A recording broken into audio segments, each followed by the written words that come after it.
وسلم لتأمرن بالمعروف ولتنهون عن المنكر أو ليوشكن الله أن يبعث عليكم عذابا من عنده ثم لتدعنه ولا يستجاب لكم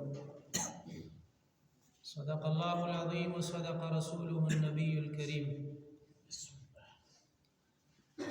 قابل صد احترام بزرگان دین، شادی پور کے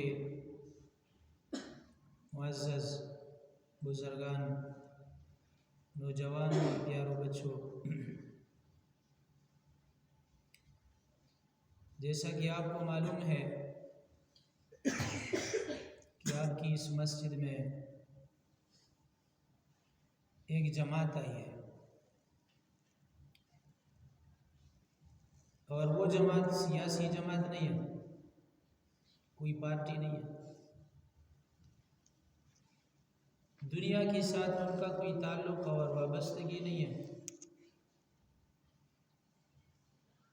ان کا ایجنڈا کیا ہے، ان کا مقصد کیا ہے؟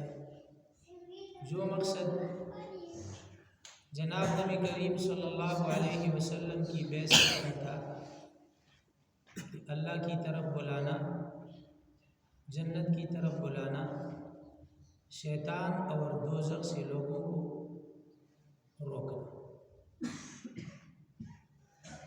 یہ اللہ کے مہمان ہیں، ہمارے مہمان بھی ہیں اور آپ کی بھی مہمان۔ اور حدیث میں آتا ہے، نبی علیہ السلام کی مبارک حدیث ہے، من کان یؤمن باللہ والیوم الآخر فلیکرم ضیفہ، کہ جو انسان اللہ اور آخرت پر ایمان رکھتا ہے تو اپنے مہمان کی مہمان نوازی کرتا ہے۔ تو یہ مہمان ہے، ان کی مہمان نوازی کیا ہے؟ مہمان نوازی ان کی یہ نہیں ہے کہ ہم ان کو اچھا کھانا کھلائیں، ہم ان کو کھانا بنانے میں تکلیف نہ دیں کہ بھائی آپ کھانا نہ پکاؤ، یہ تو ہمارا رسم و رواج ہے، یہ تو ہم کریں گے ہی کریں گے۔ ان کی مہمان نوازی یہ ہے کہ جو جماعت کے ساتھی ہیں، ہم ان کو مسجد میں بھی وقت دیں اور ان کو باہر گشتیں کروائیں۔ جو جماعتیں آتی ہیں ان کی نصرت کرنا یہ ہمارا فریضہ ہے۔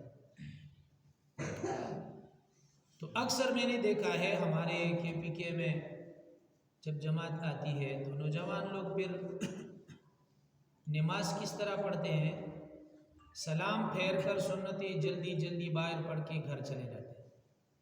یار جماعت آئی ہے، کہیں ایسا نہ ہو جماعت والے ہمیں پکڑ نہ دیں، کہیں ہمیں چارواں پہ نہ لگائیں، کہیں چلہ پہ نہ لے جائیں، تو یہ خوف ہوتا ہے۔ تو میرے بھائی، میں اسی سلسلے میں 2-3 باتیں عرض کروں۔ ساتھیوں کا اصرار بھی تھا تو میں نے سوچا مہمان بھی آئے ہیں۔ قرآن کریم کی ایک آیت میں نے پڑھی ہے، اللہ فرماتے ہیں کنتم خیر امہ، کہ تم بہترین امت ہو۔ یہ خیر کا لفظ عربی میں یہ اس میں تبذیل کا صیغہ ہوتا ہے، اور انگریزی میں ہم اس کو سپرلیٹیو ڈگری کہتے ہیں۔ اس سے بہتر کوئی امت نہیں ہے، نہ تھی نہ ہے نہ آئے گی، آخری امت ہے۔ اب سب سے پہلی بات یہ ہے کہ امت کا معنی کیا ہے؟ ہر انسان کی زبان پر یہ کہ میں نبی علیہ السلام کا امتی ہوں، لیکن امت کا معنی کیا ہے؟ علامہ ابن قیم رحمہ اللہ فرماتے ہیں کہ امت وہ ہوتی ہے کہ جن کی زندگی کا مقصد ہے۔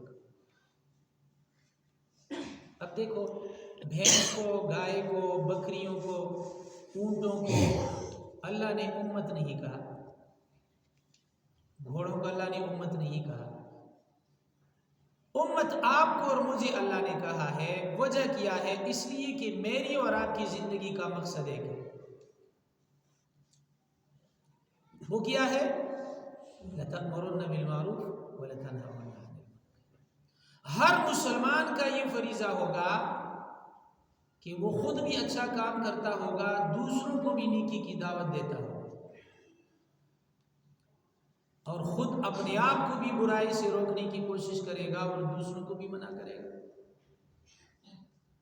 اس لیے آپ کو اور مجھے اللہ نے امت کہا ہے، چاہے وہ دنیا کی کسی بھی کونے میں ہو، مسلمان ہے تو اس کا، اور پاکستان والے کا مسلمان ہے تو زندگی کا مقصد ایک ہی۔ دوسرا اس کے اندر ایک لفظ ہے اخرجت، یہ پیسیو وائس ہے، فعل مجہول ہے، اس کا معنی ہے تم نکالے گئے ہو۔ میں اپنے گھر میں ایک آدمی رکھتا ہوں کرائے پر، اور وہ آدمی اس کو اس گھر میں کوئی پریشانی ہے خود چلا جاتا ہے، تو کہتے ہیں یار میں چلا گیا ہوں، میں نکل گیا ہوں گھر سے، میری مجبوریاں تھیں۔ لیکن اگر اس بندے کو میں نکال لیتا ہوں تو چاہے اس کی رضامندی ہو یا نہ ہو، تو وہ کہتے ہیں مجھے نکالا گیا ہے۔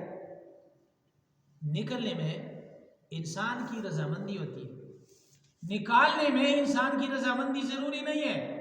اللہ فرماتے ہیں اخرجت، یہ امت نکالی گئی ہے۔ چھوٹا سا بچہ ہے، اسے ہم اسکول میں داخل کرواتے ہیں، وہ بچہ اسکول نہیں جاتا، ماں یا باپ اسے کان سے پکڑ کر، ہاتھ سے پکڑ کر، وہ چیختا ہے، چلاتا ہے، اور کہتے ہیں میں نے اسکول نہیں جانا، لیکن باپ اس کو ہاتھ سے پکڑ کے اسکول کی گیٹ کے اندر چھوڑ دیتے۔ اللہ فرماتے ہیں تم راضی ہو یا ناراض ہو، میں نے تمہیں نکالا ہے، اس میں تمہارا اختیار نہیں ہے۔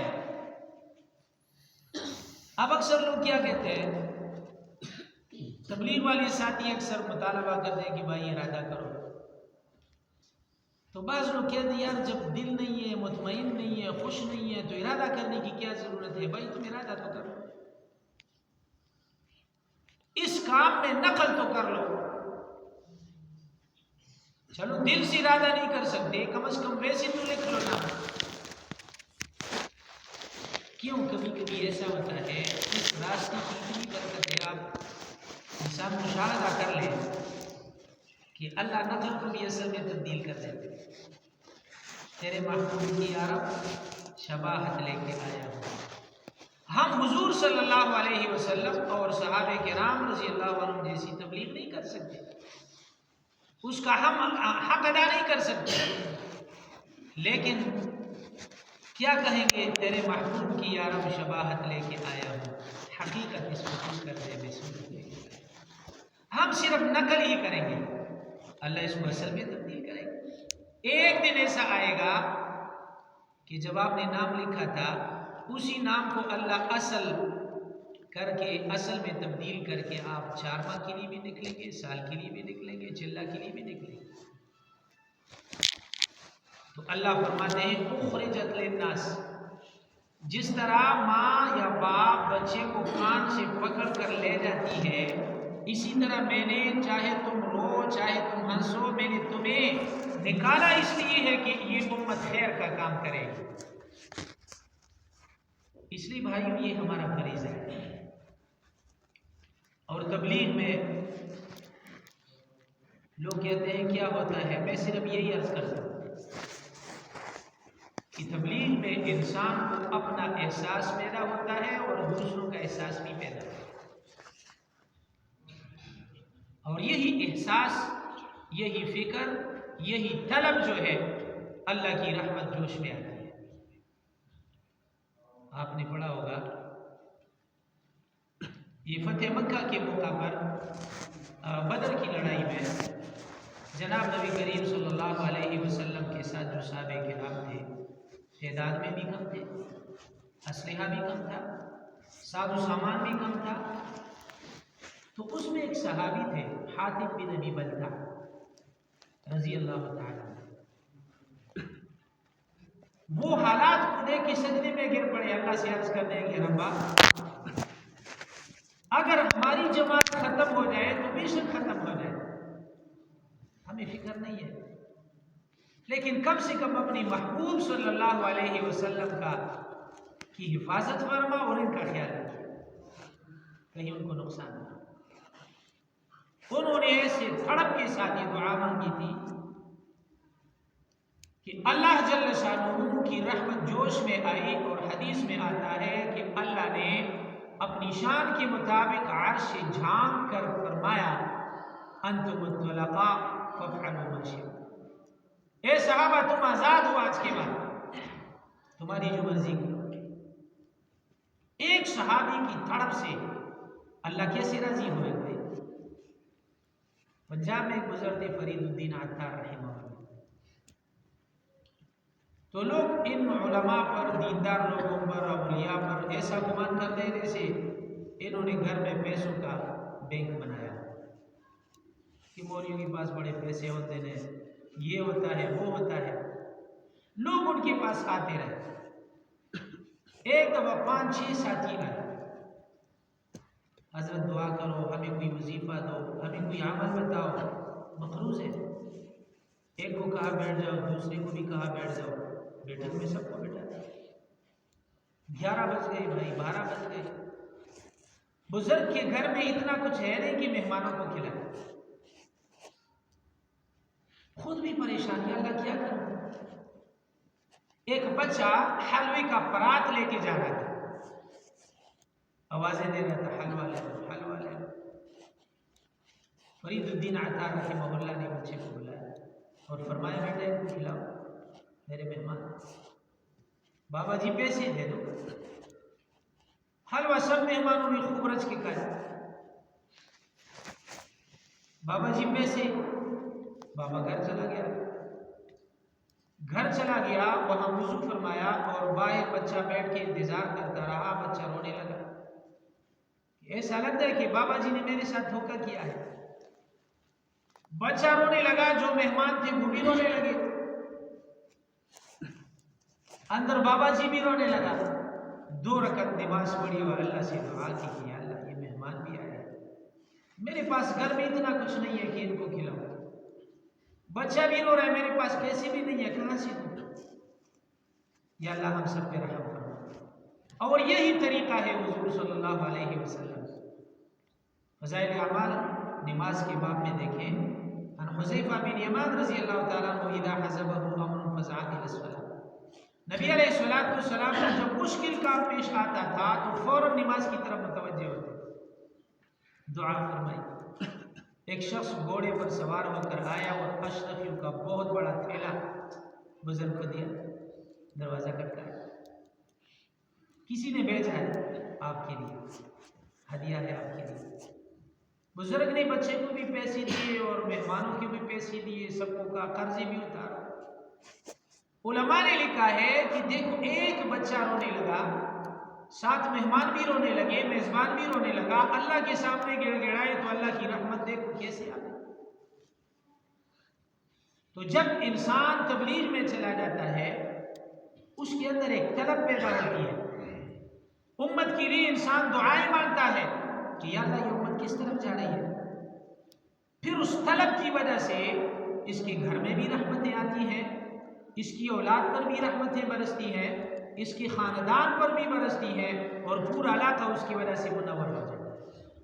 اس لیے یہ ایک فریضہ ہے، دا تبلیغ فرض دے۔ دیوا دمایو مضمون هم لیکلی اوس نوی کتاب میں چاپ شوی راغلی، دا بعضې خلک دا وایي چې تبلیغ دپاره عالم جوړېدل ضروري دي، نو دا غلطه خبره ده۔ پیغمبر علیه الصلاة والسلام وایي بلغوا عني ولو آیة، ستاسو ته یوه کلمه یا دیده خو چاته رسولی شي، لا اله الا الله محمد رسول الله۔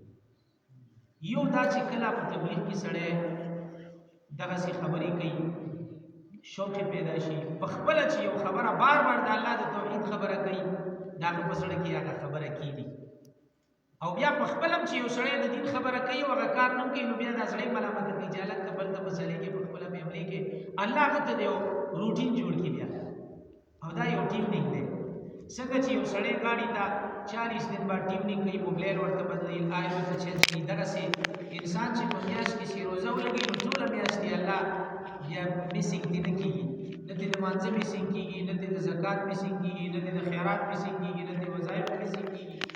دې وجې نه کوشش دا پکار دی، د ملګري راغلي دي او دې کې چې اوس کوم مقامي کسان دي، کوشش دا پکار دی چې موږ دوی سره وختونه ورکړو، ګشتونه وکړو، خلکو سره میلاو کړو او بیا باقاعده دوی ته موږ کم سے کم چې د چیلې نه وي نو د سیروزې نقد جماعت خو دوی ته ورکړو. کوشش به کوو انشاءالله.